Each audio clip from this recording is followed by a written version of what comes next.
Hey, futures CPAs, let's get right into it. Today, we are tackling one of the trickiest parts of business law, defective contracts. But we're not just going to read from a textbook. Nope. We are building a mental model, a study hack that's going to lock this stuff in your brain until you're sitting for the board exams. Let's do this. All right, to kick things off, I want you to chew on this one question. What if a contract was born dead? I'm not talking sick or injured or in a coma. I mean dead on arrival, no pulse from the very beginning. Just keep that image in your mind because it is literally the key to understanding everything. So before we dive into the autopsy of our dead contract, we got to understand the whole hospital, right? Think of contracts on a spectrum of health. There are four main types of defective contracts, and each one has a totally different diagnosis. Okay, check this out. You've got your rescissible contracts. They're kind of sick because of some financial damage, but yeah, they can get better. Same with voidable ones. Sick because someone didn't really consent, but also fixable. Then you have unenforceable contracts. Think of these as being in a coma. They're alive, but they can't do anything unless someone ratifies them, which is basically giving them the green light after the fact. But then, look at that last one, void. It's not sick, it's not in a coma, it is dead on arrival. And you can't fix dead. It is in a league of its own. So let's grab our scalpels and do a little legal autopsy. What exactly makes these contracts dead from the start? What's the cause of death? Getting this right is what's going to separate you from the pack during exams. So here's the official word. A void contract has zero force and effect from the beginning. You got to catch that part. The law doesn't just cancel it. The law acts like it never, ever happened.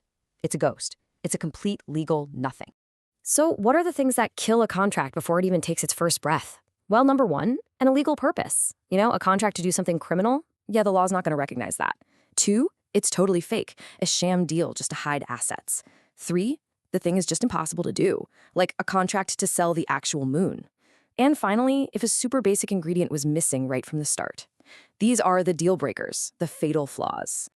Okay, everybody, listen up. If you remember only one thing from this whole explainer, make it this. You cannot fix something that was never legally alive. You can't perform CPR on a contract that was never born. It cannot be ratified. It is incurable. End of story. All right, so this is where it gets juicy. What happens when two people knowingly cook up one of these dead-on-arrival contracts? What if they both have dirty hands? Well, the law has a really cool and logical rule for this exact situation. It's called in pari delicto. In pari delicto. It's Latin for in equal fault. And the rule is brutally simple. If you and the other person were both in on the illegal deal, don't even think about running to a judge for help. The court will basically look at both of you and say, nope, not touching this. And this whole idea comes from this timeless legal saying. It's so powerful. The whole point of the justice system is to help people who are acting right, not to sort out the details of a shady deal gone wrong. If you show up with dirty hands, the court's not going to help you wash them. This breaks it down perfectly. Look, if both of you are in on it, the law just leaves you where you are. Nobody can sue. Nobody gets anything back. You're stuck. But, and this is a big but, if only one of you is the guilty one, the law steps in to protect the innocent party. The good guy can get back what they gave, while the bad guy gets absolutely nothing. Okay, so we've covered the dead contract. Now get ready to enter the twilight zone of law, because we're talking about something even weirder. An obligation that is legally dead, but can still come back to bite.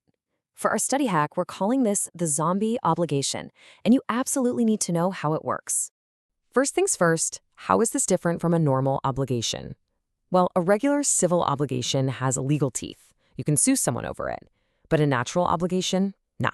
It's based on fairness and conscience, not the letter of the law. You can't drag someone to court for it. It's a ghost in the legal system.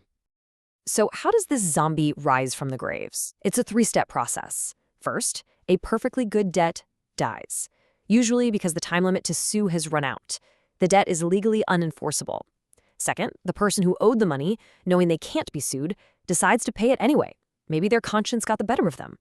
And then, here's the magic trick. Step 3, the law says the creditor gets to keep that money. No takebacks. The voluntary act of paying brings the dead obligation back for one final effect. So if you need a simple way to remember this, here it is. A natural obligation is a one-way street. Once that voluntary payment goes in, that's it. the gate closes behind it. The debtor can't make a U-turn and try to get their money back. It's a done deal. Okay, we've met the corpse and we've met the zombie. It's time to put them head to head in the final showdown. This right here is your ultimate LCPA cheat sheet. This is the money slide that ties it all together and is going to score you big points. Let's do a quick fire comparison. Legal status. A void contract was dead from the start. A natural obligation was alive, but then it expired. Can you enforce them in court? Nope and nope. But here's the critical difference. What happens when money changes hands? For a void contract, you can often get your money back. But for a natural obligation, once that payment is made voluntarily, it can never be recovered. That right there is the key distinction you'll see on your exams. And there you have it. You now have a simple but powerful framework for two of the most confusing topics in law. See, the hack isn't just memorizing definitions. It's creating a mental model, dead versus zombie, that lets you cut through the jargon and see what's really going on. This is how you build knowledge that lasts. So, now that you have this tool, what tough topic are you going to conquer next?